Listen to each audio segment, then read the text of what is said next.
조금 시간이 있어서 뭐 문서로 만들지는 않았는데 어려운 이제 법리 부분이라 좀 설명을 좀 드릴까 합니다. 일부 언론에 좀 났습니다만 정호원 국무총리는 새로운 후보자 지명이지 결코 총리 위임이 아닙니다. 학계와 법조계는 의견이 갈립니다. 원래 법조계는 의견이 갈립니다. 그래서 100명 중에 99명이 찬성하고 1명이 반대해도 99명이 찬성하는 학설은 통설이고 1명이 반대하는 학설은 이설입니다. 원래 법조계는 그럽니다. 이 사안이 어려운 듯 하지만 그렇게 어렵지 않습니다. 다른 무엇보다도 2006년 8월로 돌아가 보면 전효숙 재판관이라고 있습니다.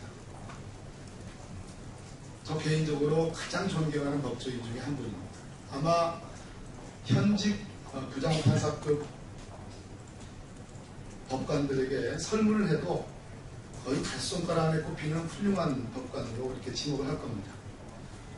2006년에 헌법재판관 임기를 3년 남겨둔 상태에서 노무현 대통령이 사표를 전효숙 재판관이 내고 후임 헌법재판소장으로 지명을 했습니다. 그러고 나서 그 임명 동의 요청안과 인사 청문 요청안을 국회에 보냈습니다. 사람만 한 사람이지 형식과 내용은 이번 문창극, 그 전에 안대희, 그 전에 정홍원, 그리고 다시 정홍원. 사람만 바뀌었을 뿐이지 형식은 똑같습니다. 2006년으로 돌아가 보면 조순영 의원이라고 계십니다. 알고 계시죠?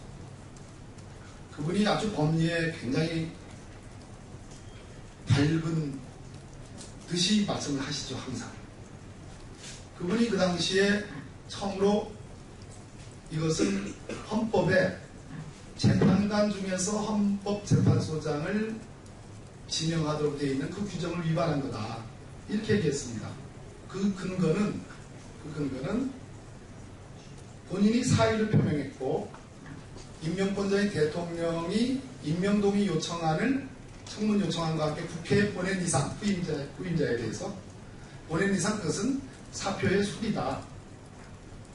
따라서 이미 민간인이 된 사람이다. 전효숙. 그래서 헌법재판관 중에서 소장을 지명하도록 되어 있는 헌법 규정을 정면으로 위배한 거다. 그래서 그 당시 한나라당이 벌떼처럼 일어났습니다. 뭐라고 주장했냐? 인사청문회를 2번 하자고 주장했습니다.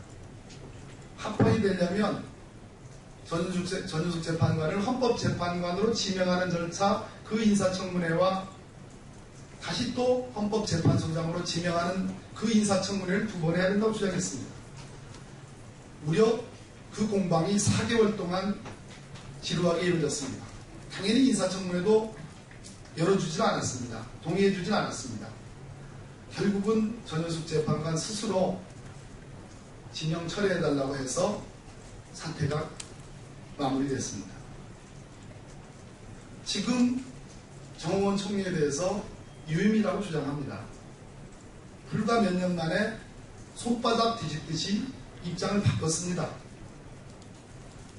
최초의 문제 제기를 했던 그 조순영 전 국회의원조차도 법률 위배 소지가 크다라고 얘기했습니다.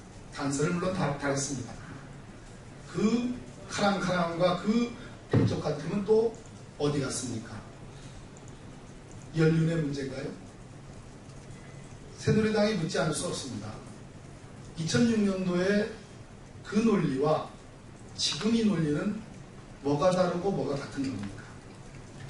어떻게 야당으로 있을 때는 그렇게 얘기를 하더니만 집권당이 되니까 대통령이 유임시킨다고 하니까 거기에 또 경강부회를 하고 아전인수적인 해석을 하는 것, 이것이야말로 우리 헌법 정신을 훼손하고 좀먹는 것이다, 이렇게 이렇게 말씀을 좀 드리겠습니다.